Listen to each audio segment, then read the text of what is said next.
Je vous emmène au cœur de la guerre froide, on va explorer un bunker de commandement. Toutes ces boîtes autour de moi contiennent des masques. Par contre, ce qui est assez préoccupant, c'est qu'il y a encore l'électricité qui tourne. Ah ouais, donc il y a toute une partie que j'avais pas vue. On va se faufiler sous terre dans un bunker anti-atomique en plein bloc soviétique.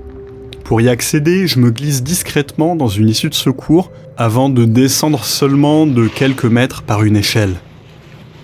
Depuis quand ce bunker est-il abandonné ? À quel point est-il surveillé ? Vous allez voir, la question va se poser pendant toute l'exploration. Déjà, la grille qui me permet d'entrer pour de bon semble avoir été plusieurs fois découpée et resécurisée. Impossible de savoir quand pour la dernière fois. En théorie, je devrais croiser personne, mais ça va être ma seule sortie possible. Je veux éviter de rester trop longtemps, alors on va pas perdre de temps et on se lance dans l'exploration à proprement parler. On va explorer un bunker de commandement. C'est prometteur, il y a énormément de choses. Du coup, aujourd'hui, on va parler de guerre froide, de comment ça fonctionne un bunker. Et je suis tout seul, je vous incite absolument à être accompagné quand vous faites de l'exploration urbaine. C'est juste qu'aujourd'hui, j'avais personne de disponible, et franchement, j'allais pas me priver de ce bunker.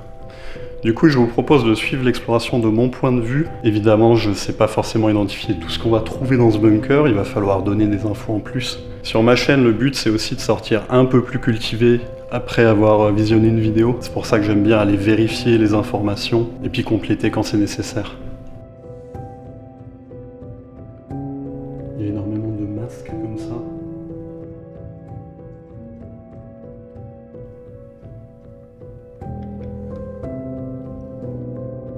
Donc tous ces masques qui sont stockés, ça arrive dans une boîte en carton avec les instructions. Ce ne sont pas simplement des masques, ce sont des cagoules d'évacuation qui protègent toute la tête contre les particules, les fumées. En les trouvant dans un tel bunker, on peut se dire qu'elles ont été entreposées en prévision d'une guerre nucléaire, mais je suis un peu dubitatif. Parce que, en faisant des recherches, je vois que ces dispositifs semblent plutôt prévus pour s'enfuir d'un incendie ou d'une catastrophe industrielle. Ces cartons ne sont sûrement pas prévus pour une distribution à la population civile et il y en a beaucoup trop pour simplement l'utilisation des occupants du bunker. D'autant qu'ils ont été produits en 2008, bien après la fin de la guerre froide.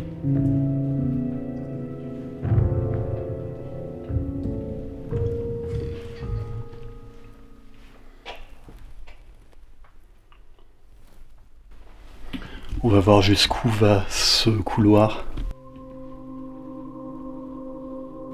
La salle derrière moi fait un écho de ma voix, j'aime pas ça du tout. Ici, il y a déjà une salle qui est remplie de cartons qui sont à moitié éventrés. On a vraiment des milliers et des milliers de masques qui sont stockés ici. Sur les emballages, la date de péremption est indiquée en 2013. Ça ferait donc plus de 10 ans que le lieu est délaissé. Ce genre de bunker, en cas d'attaque, ça permet de coordonner des opérations, ça permet de relayer des informations, mais je vais pas vous montrer l'antenne à l'extérieur. Vraiment, pour les bunkers, il faut éviter de montrer les extérieurs, parce que souvent ça donne beaucoup d'indices sur la localisation, et le fait de rester discret vis-à-vis de ça, ça permet à d'autres explorateurs de pouvoir profiter des spots ensuite. Alors oui, la recherche de l'entrée, ça fait partie de l'exploration, c'est super fun, mais le problème des bunkers, c'est qu'il suffit qu'il y ait une porte qui soit refermée pour que ça ne soit plus jamais accessible. C'est assez commun d'avoir du couchage dans des bunkers de ce type, pour pouvoir justement rester pendant un moment. Parce qu'en cas d'attaque, vous imaginez bien qu'on rentre pas à la maison le soir pour dormir dans un lit comme d'habitude. Un peu bizarre l'ambiance, t'as vraiment ton bureau à côté de ton lit, peut-être qu'à un moment ça va sonner pour te prévenir d'une attaque particulière quand même.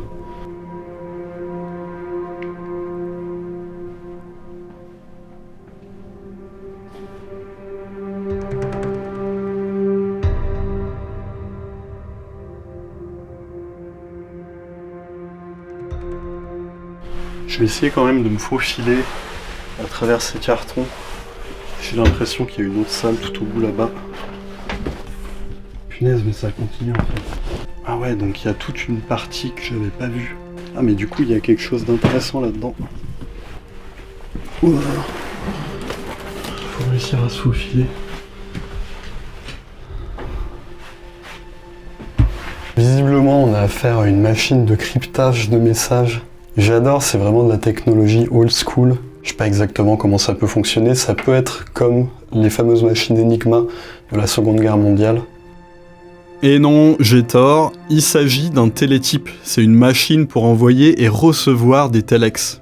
C'est un moyen de communication qui s'est largement répandu dans le monde après la Seconde Guerre mondiale, qui était encore très utilisé dans les années 80-90. Ensuite, ça a plutôt été remplacé par le fax. Alors, il était possible de se connecter en temps réel à une autre machine qui répliquait les touches frappées, comme une sorte de messagerie instantanée, et on pouvait aussi préparer les messages sur une bande perforée. Ici, le second boîtier sert visiblement à transmettre les informations depuis ces bandes perforées et à en recevoir également. Je ne suis pas du tout un expert en la matière, alors si vous avez connu cette époque, n'hésitez pas à nous en dire davantage dans les commentaires. De nos jours, en tout cas, c'est vraiment obsolète, mais l'industrie marine semble encore en utiliser.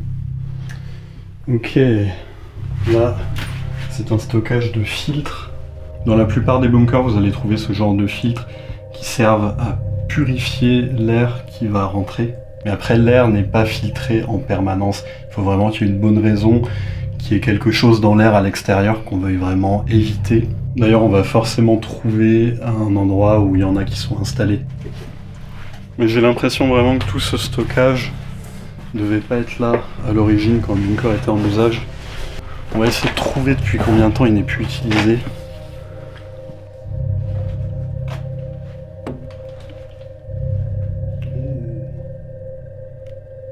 Cette pièce ressemble bien à un atelier avec potentiellement des pièces de rechange qui sont stockées pour réparer les machines.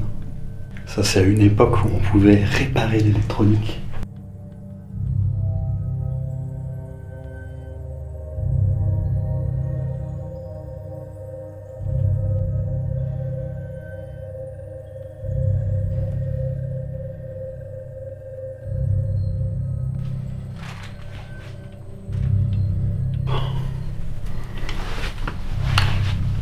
Une nouvelle fois, tout un tas de couchettes.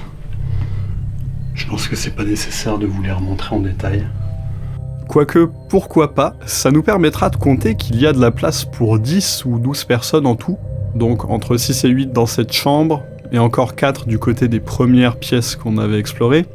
Au fond de la pièce, il y a des citernes d'eau, c'est essentiel d'être autonome à ce niveau-là. Dans un bunker anti-atomique, il faut pouvoir tenir 2 semaines, donc au niveau de l'eau, de l'énergie, de l'air. Mais continuons notre recherche des autres équipements critiques. On va aller tout au bout du bunker.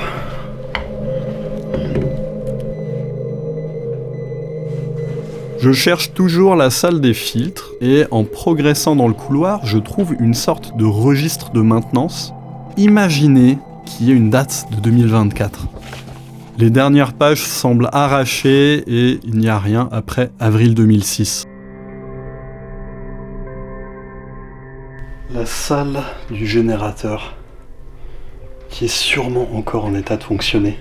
Généralement, en temps normal, un bunker c'est alimenté par le réseau électrique classique, mais s'il s'avère que l'électricité à l'extérieur n'est plus disponible, il faut être capable d'en générer pour faire fonctionner les filtres, pour faire fonctionner les équipements. Et c'est exactement pour ça que dans beaucoup de bunkers, il y a des générateurs comme ça. C'est des bons gros moteurs diesel. Et là, une fois de plus, voilà, il y a des cartons de masques partout.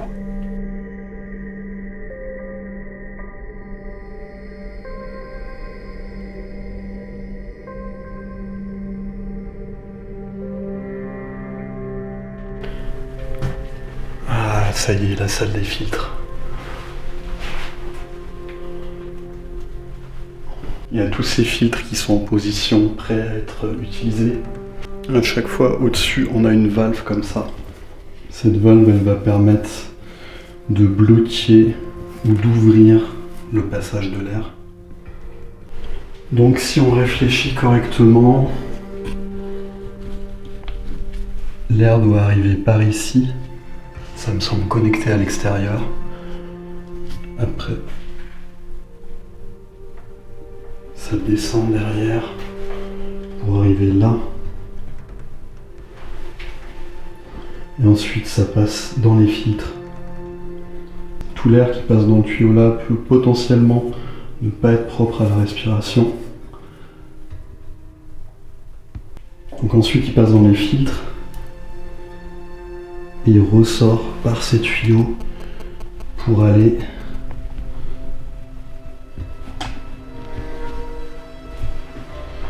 de ce côté-là. Donc a priori il y a une pièce de connexion qui manque.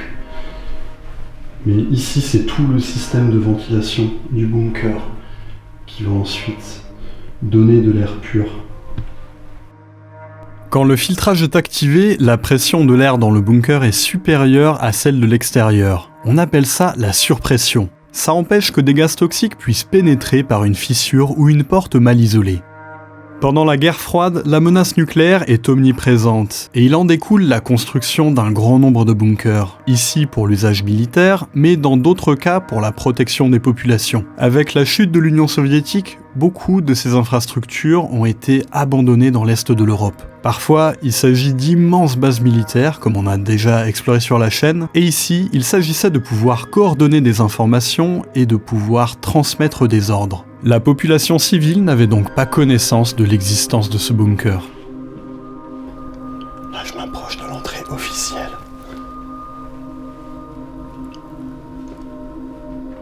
J'entends un petit peu ce qui se passe à l'extérieur, l'air est plus frais. Je vais rentrer par la sortie de secours.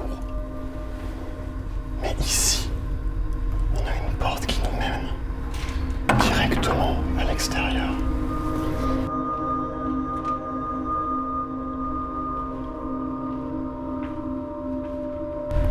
Du coup, je vais pas trop traîner par ici. On va essayer de pas trop faire de bruit. Regardez l'épaisseur de ces portes.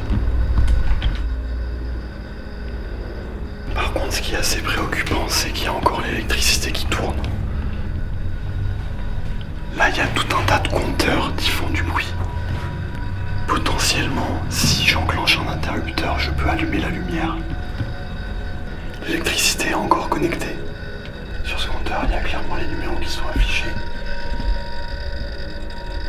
Ici, j'ai l'impression que ça tourne très très lentement.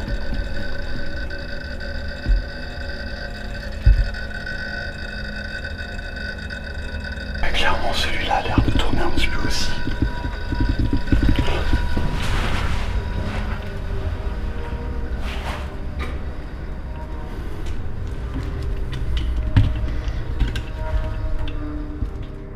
Bon, après, c'est pas comme si à l'extérieur il y avait quelqu'un qui attendait devant la porte, mais dans le doute. Il y a une part de moi qui voudrait appuyer sur un interrupteur pour voir si vraiment ça allume la lumière. Mais en même temps, je sais qu'il y a certains bunkers qui sont plus ou moins surveillés. Et peut-être que si j'allume la lumière, ça va déclencher un truc quelque part qui va alerter quelqu'un. Bon, de toute façon, je suis sur le point de partir, alors autant essayer.